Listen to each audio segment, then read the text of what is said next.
প্রথমেই বলি কুম্ভের যোগাযোগ, কমিউনিকেশন, সো কল্ড ম্যাটার ইত্যাদি বিষয়ে ডেভেলপমেন্টের জায়গা আছে।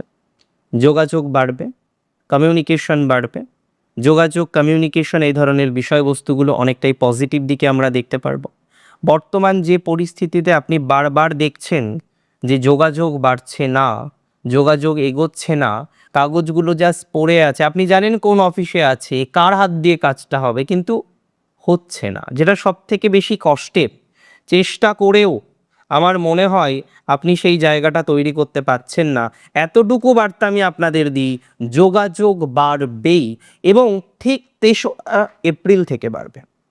অনেকেই বলবেন, দাদা ৩রা এপ্রিল তো মঙ্গল নিচস্থ হয়, আপনাদের থার্ড হাউসের লর্ড মঙ্গল, অনেকেই এতটুকু তো আপনাদের জানাই, থার্ড হাউসের লর্ড নিচস্থ হলেও সিগনিফিকেশন তার ভালো, সে উপচয় ভাবে অবস্থান করবে, আর 6th হাউসে মঙ্গল যথেষ্ট ভালো রেজাল্ট দেয়।